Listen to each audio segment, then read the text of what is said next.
Ya, sepanjang pemerintahan Presiden Soeharto.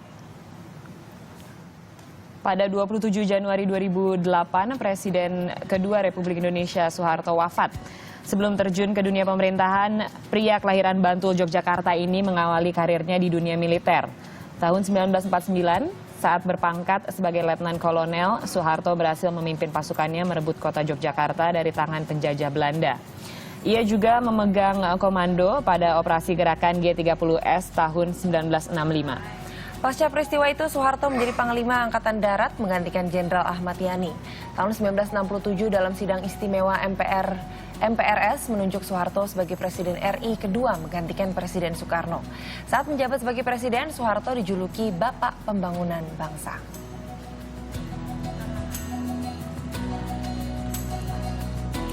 Ya, sepanjang pemerintahan Presiden Soeharto, Presiden kedua Republik Indonesia ini mewariskan berbagai bangunan fenomenal. Ya, dan tidak hanya bernilai historis, tapi tentunya masih bermanfaat hingga saat ini.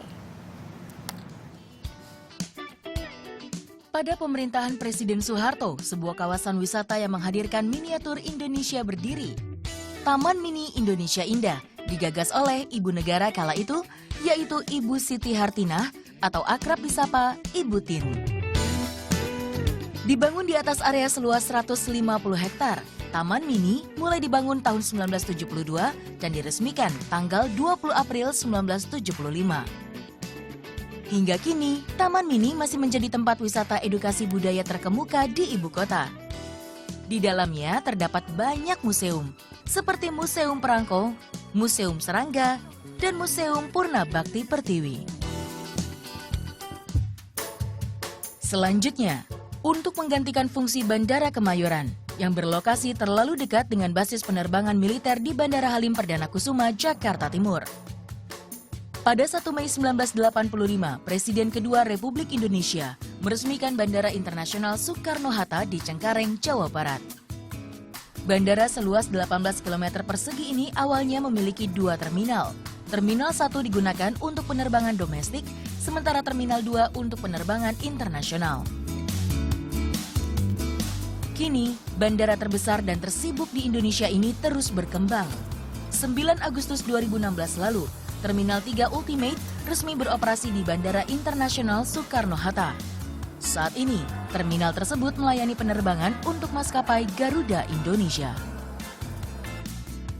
Jalan tol pertama di Indonesia juga diresmikan saat era pemerintahan Presiden Soeharto tanggal 9 Maret 1978. Ketika masih dalam tahap pembangunan, jalan tol Jagorawi ini sebenarnya belum berstatus jalan tol. Saat ini, jalan tol sepanjang 46 km telah tersambung dengan jalan tol yang lain, yaitu jalan tol dalam kota, tol lingkar luar Jakarta, dan Bogor Ring Road.